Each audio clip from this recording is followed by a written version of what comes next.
Hello, Calc 2 friends. Welcome to Integration, a review of the basics. This packet is intended to be review material. So if you are struggling with any of this material, it is essential that you contact me immediately and we talk about moving forward in this class and making sure that you are ready for Calculus 2. In Calc 1, you talked about the fundamental theorem of calculus. There are two parts to the fundamental theorem of calculus. The one that's going to be most useful to us here is the one that says that if we have a continuous function on a closed interval and f of x is any antiderivative of little f of x, then we can evaluate this function by plugging the upper limit of integration into the antiderivative and from that subtracting the lower limit of integration from the antiderivative. So very basic, how would we integrate x squared over the interval from 2 to 3? Well, you can pick any antiderivative, not the derivative, the antiderivative. So we want to find a function whose derivative is x squared. So if you remember, for power functions, to find the antiderivative, we add 1 to the power, and the coefficient is the reciprocal power. So make sure you always check your antiderivative and take the derivative to make sure that you get the integrand. Is the derivative of 1/3 x cubed x squared? It sure is, so we know that this is going to work. Now remember, for definite integrals, we'd add the plus c. This is an indefinite integral, so we want, for indefinite integrals, we'd add the plus c. For the definite integrals, we don't need to add that constant because the fundamental theorem of calculus says we can use any antiderivative. So we might as well choose the simplest one where the constant is the 0. So we're going to take this, we're going to evaluate it from 2 to 3. So that is, we stick in the upper limit of integration. It's 1/3 3 cubed minus the antiderivative evaluated at the lower limit. And we pop that in and we do 19/3. Now, we could have used, again, any constant, but you can see quickly that it just creates more work and in turn may create algebra mistakes. We could have used the antiderivative 1/3 x cubed. Let's just say for kicks and giggles, we'll use plus 5. So now when I stick in 2 and 3, do I get the same result? Well, if I evaluate this at the upper limit, I get 1/3 3 cubed plus 5 minus 1/3 2 cubed plus 5. But be really careful because we're subtracting this whole thing. So technically we're doing this and would get 1/3 times 27 plus 5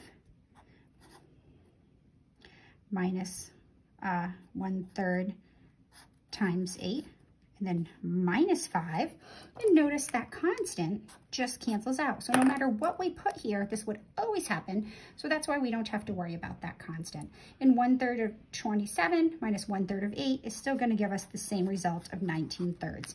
So antiderivatives of functions only differ by the constant on the end. So no matter what we put here, any constant, this would be the constant. And then that constant would cancel out and would get 19/3 regardless. All right, so let's go through and do some practice problems. I'm going to go through these rather quickly. Feel free to pause, think about the problems, and then continue on. All right, so favorite antiderivative of the sine. So my hope is you would say, well, it would be the negative cosine. Be really super careful with your signs. The derivative of the sine is the positive cosine, but the antiderivative of the sine is the negative cosine. Because the derivative of the cosine would be the negative sign. We don't have a negative here, so we have to count for that by throwing the negative there. And then we're going to evaluate this, negative pi over 4 to 7 pi over 6. Hopefully you're comfortable with your trig functions. This is going to be negative cosine, 7 pi over 6. Now the expectation is, well, let me finish writing this first, minus the negative cosine of, wow, lots of negatives going on here, negative cosine of pi over 4. So the expectation is you're not just popping this into your calculator. Unless otherwise stated, you're expected to answer these problems exactly. So in other words, non-calculator answers. So the cosine of 7 pi over 6, well, 7 pi over 6 falls in the third quadrant. reference angle is pi over 6. So it would be negative square root of 3 over 2. And there's a negative out front there. So the cosine of 7 pi over 6 is negative square root of 3 over 2, negative out front, minus, well, the negative cosine of negative pi over 4. Well, negative pi over 4 is in the fourth quadrant. The cosine is positive. So this is going to be the square root of 2 over 2, but then there's a negative out front. So let's clean up these negatives. Be really super careful. Square root of 3 over 2 plus the square root of 2 over 2. So the exact answer would be square root of 3 plus the square root of 2 over 2. So unless otherwise stated, you are expected to answer exactly. So my expectation is you are comfortable with antiderivatives of trig functions. All right, 1 over x dx. So the antiderivative of 1 over x is, well, what function's derivative is 1 over x? So it's essential that you're comfortable with your basic antiderivatives and your basic derivatives. The derivative of the natural log of x is 1 over x. Now we have to be super careful here. Hopefully in your Calc 1 course, you talked about the importance of including the absolute value of x. This will become important in our next problem, so just bear with me. So really, the antiderivative of 1 over x is the natural log of the absolute value of x. And we're going to evaluate that from 1 to 4. So in Calc 1, we tend to be a little bit lenient with leaving off the absolute values. Calc 2, we take it a little more seriously. It's going to be the natural log of the absolute value of 4 minus the natural log of the absolute value of 1. Now the absolute value of 4 is just 4, so this is the natural log of 4 minus the natural log of 1, which is, well, the natural log of 1 is just 0. So my final answer is the natural log of 4. So unless otherwise stated, you are expected to use exact answers. All right, so why do we need the absolute value? In this problem, we didn't, because our limits of integration, our integration limits are positive. So really what I was looking for, this is the graph of 1 over x. So I was looking for this area right here. Because remember, integration is area. We're looking for the area from 1 to 4. Clearly, that's positive area. Everything, including 1 is 4, is positive, so we didn't need to include it there. But what happens when we have something like this? If we were to integrate 1 over x dx from -3 to -4, and we were just to write the natural log of x and evaluate this from -4 to -3, immediately we would have an issue because, whoops, sorry, the domain of the log functions, of any log function, is all positive numbers. So if we tried to evaluate the natural log at -3, we would get a domain error. But this is still a very valid problem because what we're looking at here now, here's the graph of 1 over x, we're looking for this area between -3 and -4. So clearly that has value. So because my integration limits are negative, I have to really super, it's really super important to include the absolute values. So now when I evaluate this, I get the natural log of the absolute value of -3 minus the natural log of the absolute value of -4. Now the absolute value of -3 is the natural log of 3 minus the natural log of 4. Now you can approximate this in your calculator, and I'm going to do that just for to show a purpose here. So the natural log of 3 minus the natural log of 4, this is approximately equal to -0.29. And that makes sense because the area between the x-axis and the curve 1 over x between -3 and -4 falls below the x-axis, so I expected the area to be negative. Although I'm not going to leave that. This is the exact answer, so make sure you read directions carefully. Unless otherwise stated, I do not want approximations. So that's an approximation. This is exact. All right, now here's where things get a little tricky. The natural log of 3 minus the natural log of 4 is a perfectly acceptable answer, but this can also be expressed as the natural log of 3/4. By properties of logarithms, we can just take the number inside the first log and divide it by the number inside the second log. These are equivalent expressions. I'm happy with both of them, and I believe WebAssign will also be happy with both of them. But if you look in the back of the book and they give you this, and this is what you got, think about your properties of logs before you conclude you made a mistake. Okay, now, look at this guy. This is where we have to be really careful. We did not address these issues in Calc 1.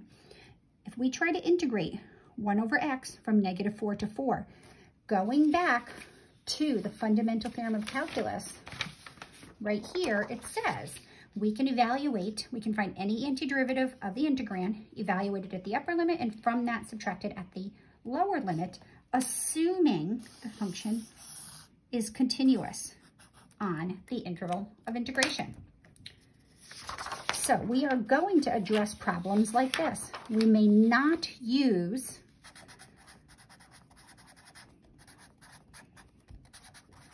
the fundamental theorem of calculus here, since the integrand 1 over x is not continuous on the interval from the lower limit, -4 to 4, right? X cannot be 0. So we may not evaluate this. We may not use the fundamental theorem of calculus. So these are the things that we're going to have to learn to keep in mind and look out for. We will learn techniques to evaluate these integrals a little bit later in the semester. All right, moving right along, just a friendly reminder, the difference between definite integrals and indefinite integrals. Definite integrals have integration limits.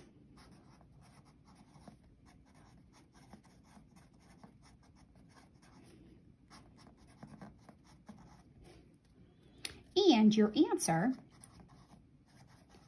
is always a number.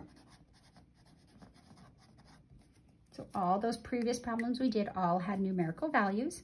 Now we're going to revisit our indefinite integrals, no integration limits.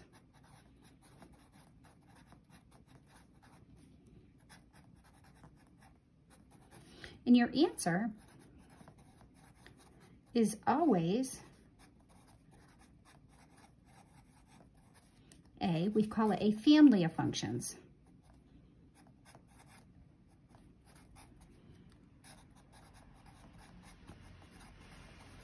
Okay, what do we mean by the family of functions? Don't forget plus c. Antiderivatives always just vary by a constant.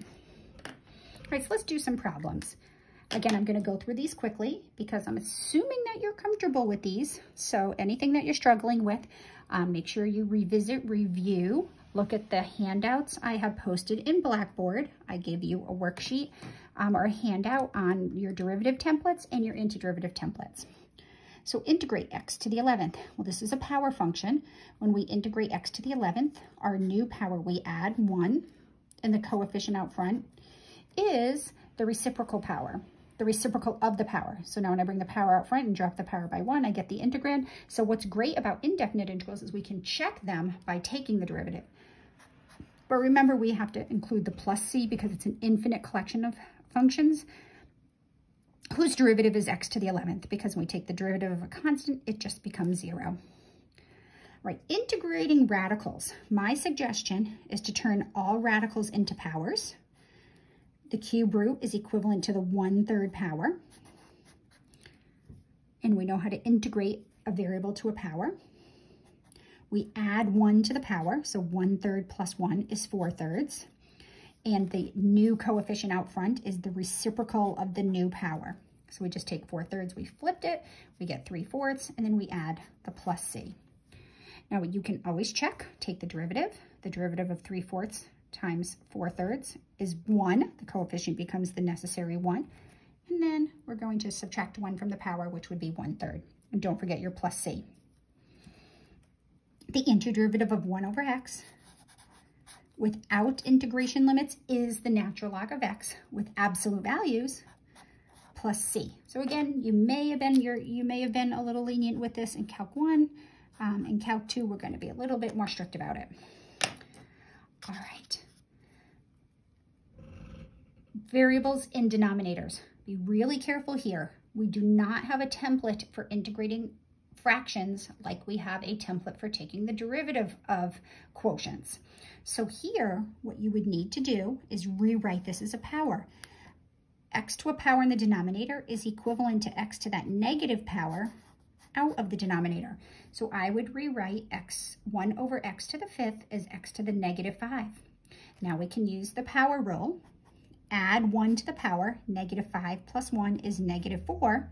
And my coefficient is the reciprocal of negative 4, which would be negative 1/4. And then we would do plus c. In this case, this may be an acceptable answer. Just read your directions carefully. If we started with positive powers, we tend to end with positive powers. So often you would see this written as negative 1 over 4x to the 4th plus c.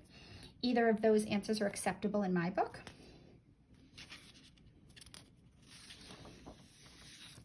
So we're getting wild and crazy here. We have both a variable in the denominator and a radical. So I'm going to rewrite this. I write all radicals as fractional powers. The 5th root of x is considered equivalent to x to the 1/5 power. Now let's get that out of the denominator, and this is equivalent to x to the negative 1/5. So 1 over the square root of the 5th root of x is equivalent to x to the negative 1/5 power. Now let's integrate by using the power rule. Add 1 to the power, 4/5. My new coefficient would be 5/4 plus c. And double check when we bring the power out front. The 4/5 cancels with the 5/4, creating our coefficient of 1. And then 4/5 minus 1 is negative 1/5, which is equivalent to 1 over x to the 1/5, which is 1 over the 5th root of x. All right, so be careful here. Things like this, again, we do not have a quotient rule for antiderivatives. So we have to have other tools to help us evaluate these. One of those tools is basic algebra. This is equivalent to 3 over x plus x squared over x. We can distribute a denominator when we have addition or subtraction in the numerator. So let's clean this up a little bit. This is just 3 over x. X squared over x is just x. And now we can integrate a sum or a difference. We may not integrate a quotient. So you may not integrate the top and then integrate the bottom. It's just not true. So when I go through with this, I can take the antiderivative of 3 over x. So remember, a constant times a function, we can imaginarily pull that 3 out front. This is just going to be 3 times the natural log of x.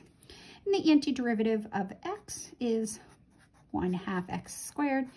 And don't forget your plus c. Right, likewise, we do not have a template for the derivative of a product. So instead of taking the derivative of a product, we either have to have some sort of technique to think about this in another way. First thing you should say is, can I do something algebraically to make this something I can work with?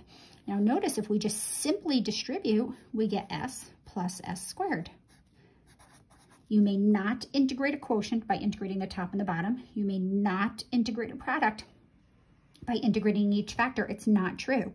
But in this case, we can simply distribute the s through the parentheses and write s times 1 plus s as s plus s squared. And now we can integrate a sum. The antiderivative of s is 1/2 s squared.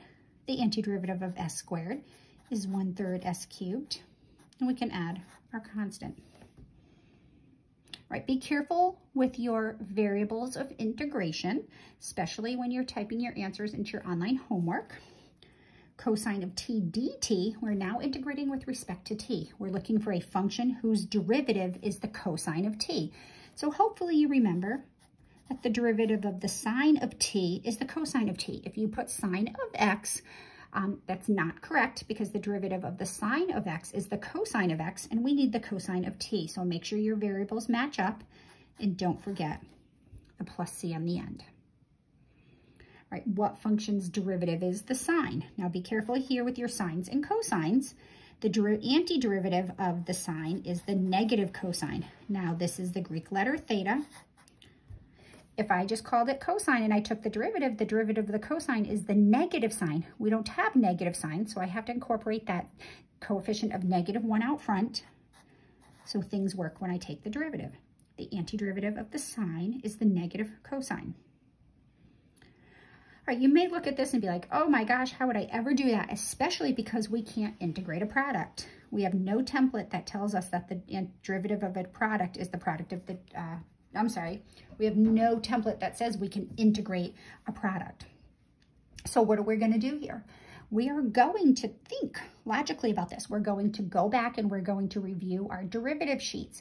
You know a function whose derivative is the secant tangent. What function has derivative secant tangent? Well, if you remember from your Calc 1 days, it's just the secant of t. The derivative of the secant is the secant tangent. So the antiderivative of the secant tangent is the secant tangent plus c. So, you know, before you panic and say, I have no idea what that is, look at those. Remember your derivatives. All right, let's look at 4 to the x. So students tend to struggle with derivatives of exponential functions and antiderivatives of exponential functions. Just as a friendly reminder, if you had 4 to the x and you were to take the derivative is itself times the natural log of the base. Now we want to work backwards. So the antiderivative of 4 to the x is actually itself, but this time, because we're working backwards, instead of multiplying by the natural log of the base, we're going to divide by the natural log of the base. So the antiderivative of 4 to the x is 4 to the x times the natural log of 4, and we're not going to forget our plus c. All right, here we have 1 over 1 plus x squared. Be careful here. We really can't do anything algebraically. You may only split a fraction up if the sum of the difference is in the numerator and you have one term in the denominator. That's not the case here. So what do? Well, if you look carefully at your derivative templates, the derivative of the inverse tangent of x is 1 over 1 plus x squared. So the antiderivative of 1 over 1 plus x squared is the inverse tangent of x plus c. The inverse tangent can also be written as the arctangent, but note the inverse tangent of x is not 1 over the tangent. That would be the cotangent. They are two completely different things, so don't do this. The inverse of a function is not 1 over that function. Antiderivative of 1 over 1 plus x squared is inverse tangent of x plus c. All right, this is probably one of the easiest problems that messes most students up because it's so simple. Remember, if you have a constant times a function in an antiderivative, we can pull the constant out. So this is just equivalent to 4 times the antiderivative of e to the x dx. But the antiderivative of e to the x dx is itself. It's e to the x. And then we put this 4 out front. So it's just 4 e to the x plus c. All right, we're getting a little wild and crazy here now. I'm going to pull this 4 out. And what happens if we have e to the 4x dx? So this just takes a little bit of creative thinking. The antiderivative, I'm just going to ignore that 4 for a minute. I'll put it back. I can put it here. I'll just do 4. We'll cover it up for now. And then, oh, you're seeing my shadow. I don't want you to do that. And then the antiderivative of e to the 4x. Well, it's e to the 4x. Right, because the derivative of the x is always itself, but do we have a coefficient here? Well, let's think. If I take the derivative of e to the 4x, I get e to the 4x times the derivative of the power, which is 4, which is right there. So the antiderivative of 4e to the 4x is 4e to the 4x. Oh, nope, sorry, don't do that. If I take the derivative of this, I'm going to get just this. So I have to compensate for that by doing this, because I want that in the end. So my answer is e to the 4x plus c. So take the derivative of e to the 4x plus c, and you see that you get 4e to the 4x. What about 4e to the negative x? Well, again, I'm going to pull this 4 out. I'm going to take the antiderivative of e to the negative x dx. Okay, I'm going to hold on to that 4 for a little bit. And then the antiderivative of e to the negative x is e to the negative x. But we have to deal with this negative. If I take the derivative of e to the negative x, I get e to the negative x times negative 1. So I need the coefficient of negative 1 out here to negate that because I don't have the negative there. And I get negative 4e to the negative x plus c. Let's see, I should really technically put it in there. So make sure you take the derivative and see what's going on. Get the feel of these guys. All right, last one I'm going to do. All right, so again, we don't take derivatives of quotients. I'm going to rewrite this as 3e to the negative x dx. Now from the previous problem, I can see that that's just going to be negative 3e to the negative x plus c.